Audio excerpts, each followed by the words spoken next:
Neste trecho do Evangelho de João, acompanhamos Jesus em uma jornada que revela muito mais do que um simples caminho geográfico. Ao passar por Samaria, ele quebra barreiras culturais, sociais e religiosas, oferecendo a água viva, ensinando sobre a verdadeira adoração e manifestando o poder da fé que transforma vidas. Quando o Senhor entendeu que os fariseus tinham ouvido que Jesus fazia e batizava mais discípulos do que João, ainda que Jesus mesmo não batizava, mas os seus discípulos, ele deixou a Judeia e foi outra vez para a Galileia, e era-lhe necessário passar por Samaria. Foi, pois, a uma cidade de Samaria, chamada Sicar, junto da herdade que Jacó tinha dado a seu filho José. E estava ali a fonte de Jacó.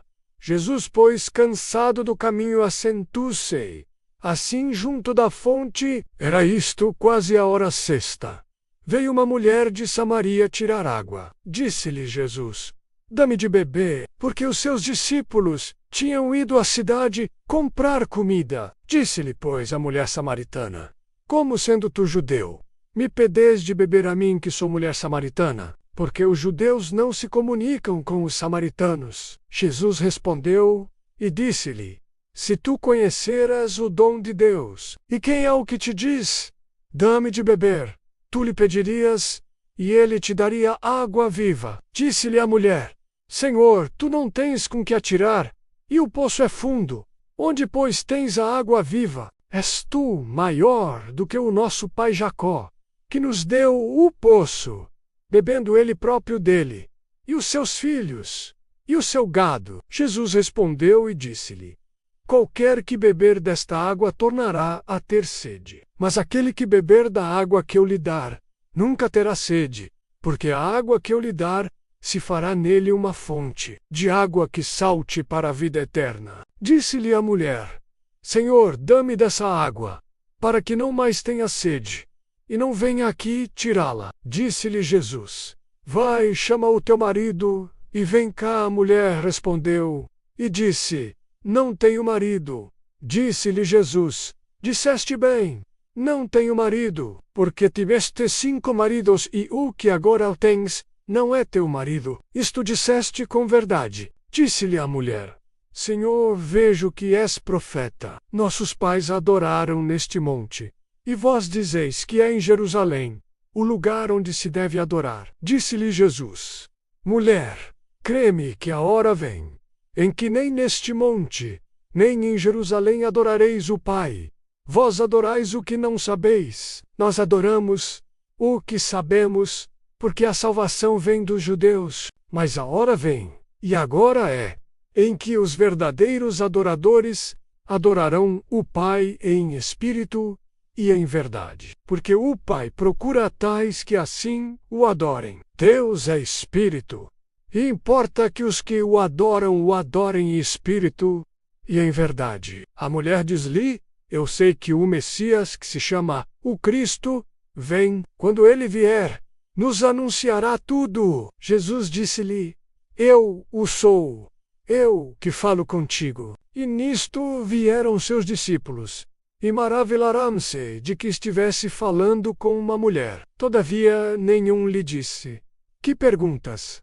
Ou, por que falas com ela? Deixou, pois, a mulher o seu cântaro e foi à cidade. E disse àqueles homens: vinde, vede um homem que me disse tudo quanto tenho feito. Porventura não é este o Cristo? Saíram, pois, da cidade e foram ter com ele. E entretanto os seus discípulos lhe rogaram, dizendo: Rabi, come. Ele, porém, lhes disse: uma comida tenho para comer, que vós não conheceis. Então os discípulos diziam uns aos outros: trouxe-lhe, porventura, alguém algo de comer? Jesus disse-lhes: a minha comida é fazer a vontade daquele que me enviou e realizar a sua obra. Não dizeis vós que ainda há 4 meses até que venha a ceifa? Eis que eu vos digo: levantai os vossos olhos e vede as terras, que já estão brancas para a ceifa. E o que ceifa recebe galardão.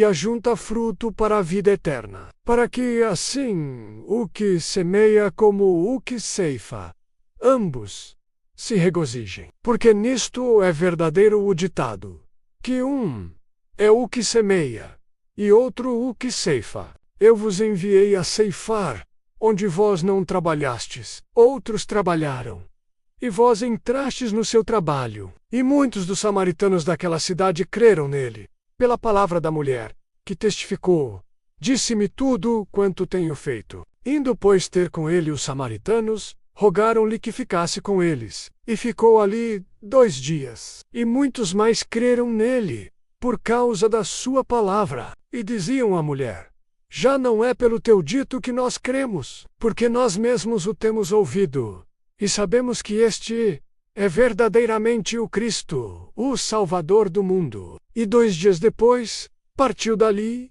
e foi para a Galileia, porque Jesus mesmo testificou que um profeta não tem honra na sua própria pátria. Chegando, pois, à Galileia, os galileus o receberam, vistas todas as coisas que fizera em Jerusalém, no dia da festa, porque também eles tinham ido à festa. Segunda vez foi Jesus a Caná da Galileia, onde da água fizera vinho, e havia ali um oficial do rei, cujo filho estava enfermo em Cafarnaum. Ouvindo este que Jesus vinha da Judeia para a Galileia, foi ter com ele, e rogou-lhe que descesse e curasse o seu filho, porque já estava à morte. Então Jesus lhe disse: se não virdes sinais e milagres, não crereis. Disse-lhe o oficial: Senhor, desce, antes que meu filho morra. Disse-lhe Jesus: vai, o teu filho vive. E o homem creu na palavra que Jesus lhe disse, e partiu. E descendo ele logo, saíram-lhe ao encontro os seus servos, e lhe anunciaram, dizendo: o teu filho vive. Perguntou-lhes, pois, a que hora se achara melhor? E disseram-lhe: ontem às 7 horas a febre o deixou. Entendeu, pois, o pai que era aquela hora, a mesma em que Jesus lhe disse: o teu filho vive. E creu ele, e toda a sua casa. Jesus novamente fez este segundo milagre, quando ia da Judeia para a Galileia. Que esta palavra fortaleça a sua fé, renove o seu coração, e te conduza a adorar ao Pai em espírito e em verdade. Obrigado por dedicar este tempo à palavra de Deus. Que o Senhor te abençoe. Se você sentiu o toque de Deus através desta mensagem, compartilhe este vídeo com alguém que você ama. Inscreva-se no canal para receber mais conteúdos como este.